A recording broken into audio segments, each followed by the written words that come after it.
Yung mga boss, DCTV nga pala at dito pa rin tayo sa one day. At ito mga boss, may ipapakita ko sa inyong EG hatchback mga boss, race car to mga boss. Bali ang ginawa namin dito mga boss, pinalitan ng makina mga boss at sumabog yung makina niya sa BRC, yung ring carrera mga boss ng circuit. Ito mga boss, papakita ko sa inyo. Ayan mga boss, ito nga pala yun, itong race car na to, EG hatchback.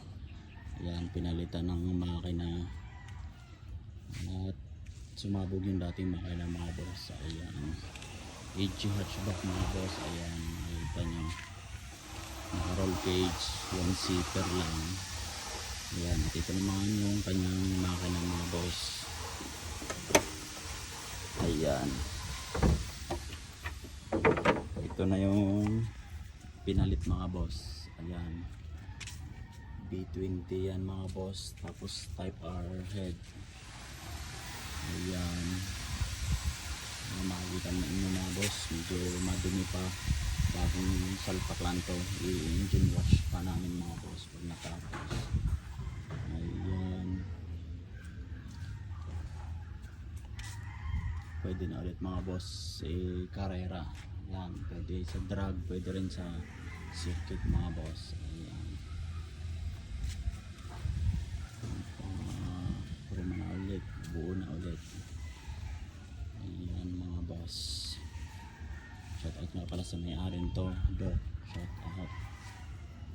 Ayan, ito nga pala ay kasamahan din ng MAB mga boss, MAB racing.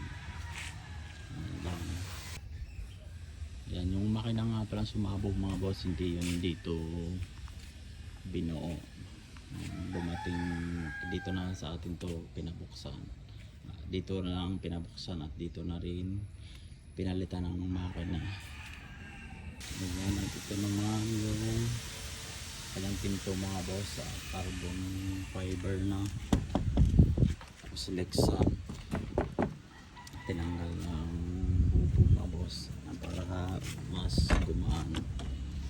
Ayan mga boss, ito naman yung loob.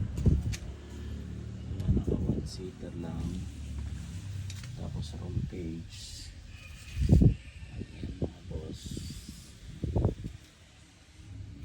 ayan lang kanyang loob mga boss, malinis na malinis. Sa 1-seater lang pagka mga race car mga boss.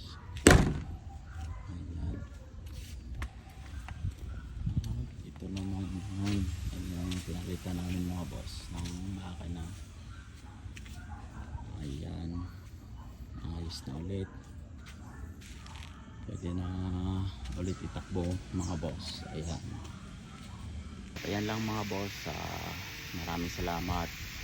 Sa susunod ulit mga boss, marami pa akong ipapakita sa inyo, mga binubuo namin, mga pinipintahan din mga boss, mga nire-restore. Ayan lang mga boss, sa susunod ulit.